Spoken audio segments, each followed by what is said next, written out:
Every year here at the Solitude Ranch, about mid-July, we start setting our Wild Game Innovation trail cameras. We set those out on various feeders that we have around the ranch, trails, food plots, and what we do that for is we actually use those photographs to build what we call our 10 most wanted list. And that list comprises what we feel are the 10 best bucks on the ranch for that particular year.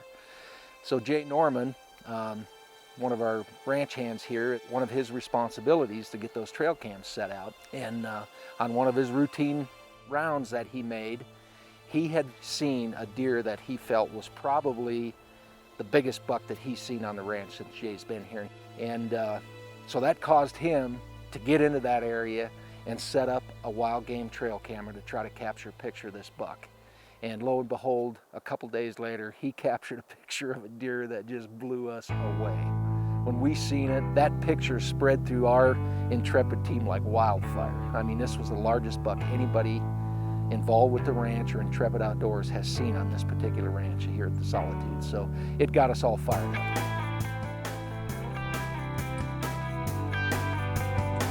Well, we got our first wild game camera set. I'll tell you, these cameras are just awesome. First year we've tried these cameras, and we picked this big buck up on this camera.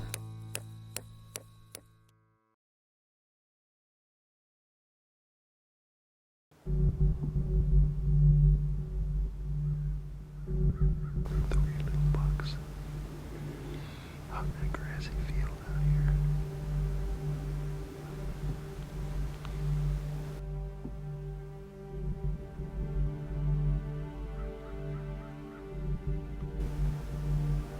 Hopefully the big one's in front of them somewhere, coming with them.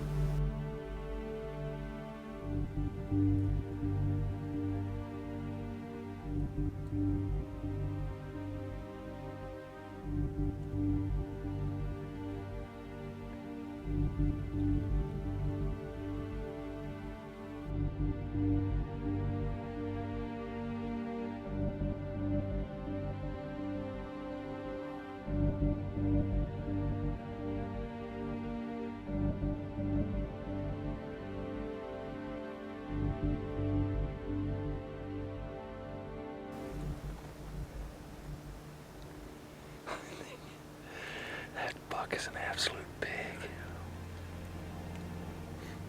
And he is with a bunch of bucks. We just can't get a break. My God, he's a pig. We have got to figure out a way to get him on the ground. I'd just like one opportunity at him to let loose in there.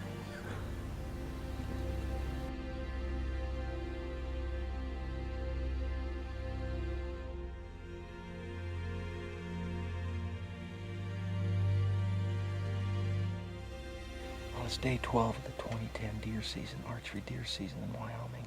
12 days we've been looking for this buck. This is actually the fourth time we've set this stand where we picked up the most recent trail cam pictures of this big buck that we're after. Third night I think we've sat here. Actually 5 times we've sat here. This is our third night, 2 morning sets we made with no sight of him. But we do have some pictures from a few days ago. This is the only place we've seen the deer. We've got pictures of him here. I did get my eyes on him one night early in the season walking this field edge up here, this wheat field. So we're going to continue to hunt this area until we have reason to go elsewhere.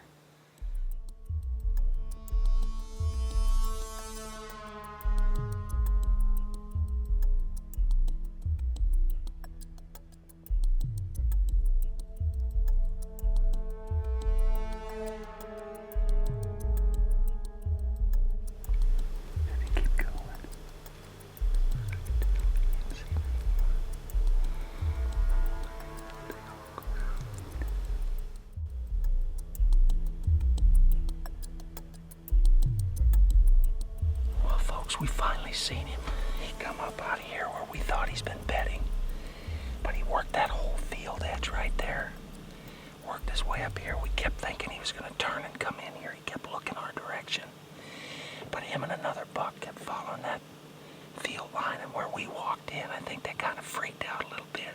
They could smell our tracks where we come in, and they They kind of trotted off, but they followed the same line I seen him on probably a week or so ago. But we seen him and we know he's still here now. Yeah.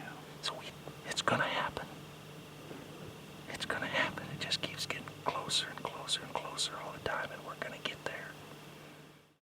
That buck ended up coming into that food plot after that night we got busted. That buck would only come in there 7:30, 8 o'clock at night, well after dark. No chance to kill him in the evening. But what I also noticed is that by 8 or 8:30 that night, he was off the cameras. No pictures of him until about 4 in the morning. What I felt he was doing was coming up out of his bed, hitting that food plot after dark. He'd spend an hour or so in there, and then he'd leave, and I believe he was going to the alfalfa. He'd feed in the alfalfa all night, and he would come back in and he would hit that food plot between 4 and 4:30 in the morning, and he would stay there until about 7 to 7:15 in the morning before he went over the edge of the canyon wall to his bedding area. So that told me that the only chance I was going to get to take this deer was that 30 to 45 minute window in the morning. I decided I was going to get up at 2, and I wanted to be in that tree stand at 3 o'clock in the morning, so I was in that food plot when he came back from the alfalfa.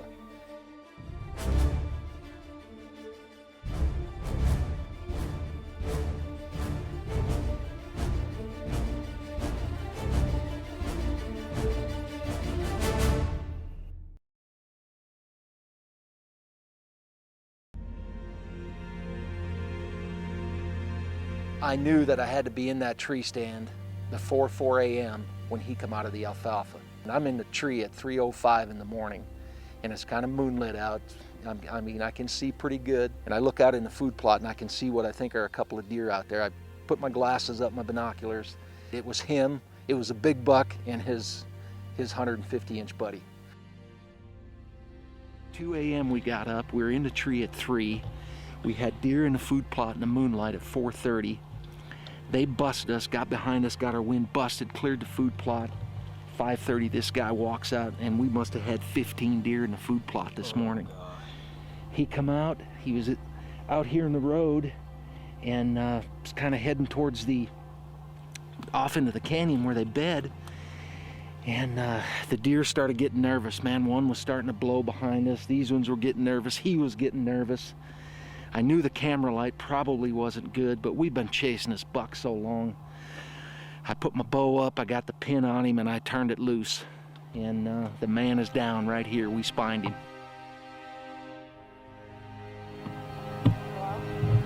Did you get my text? The man is down and dead. We shot him at 6:20 this morning. Yep. He's laying right below me. I mean, I dropped him in his tracks. Yes. We didn't have camera light, but the deer was getting ready to take off, and I took the shot. He dropped right dead in his tracks. Yep. He's a dandy. He is a dandy. The biggest deer I've ever taken.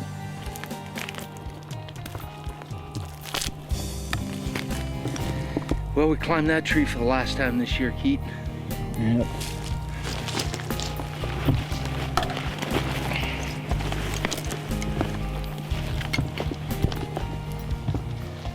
Well, let's go see what we got. Look at that. Look at that root, Keith. My goodness. You've just done it. That's as fine a Wyoming buck as I'll ever see. My goodness, what a deer. What a deer. Those G2s gotta be 11, 10 and a half, 6 maybe. Yes, indeedy. What a buck. Keaton and I got the buck loaded in the Ranger, and we're headed back to the ranch, ready to brag and tell the story of the buck. So we get back there, and Frank Amos, ranch manager, Jay Norman, Doug Clyde, and good friend Lloyd Reintz is all there at the ranch. I start telling the story about the buck and the shot and not getting it on camera. And saying there was a little communication on the camera work and stuff and camera light. And Keaton, he interrupts me. He says, no, Uncle Mike, that's not quite the way that happened. And I'm saying, what? Well, how'd it happen then, Keith? He says, well, when you seen that buck come out from underneath the tree, you turned around and gave me that angry face you get and said, don't freaking move. So I didn't even turn the camera on. So, you know, what can you do? He's a great kid, a great little hunter, and he done exactly what I asked him to do. I told him not to move, and he didn't. I knew this buck was big, but I didn't realize how big. This buck gross scored 164 and 6/8 and netted 162 and 4/8 and is a pending #1 Pope and Young typical whitetail for the state of Wyoming. I couldn't be happier. To follow us on our fearless pursuit of hunters' rights and adventures, check out our website at intrepidoutdoors.com, or you can follow us on Facebook, Twitter, and YouTube. I'm Mike Schmid with Intrepid Outdoors. Thanks for watching. And be sure to join us next week, and make sure you set those DVRs as we begin 13 brand new episodes of Intrepid Outdoors, only seen on NBC Sports.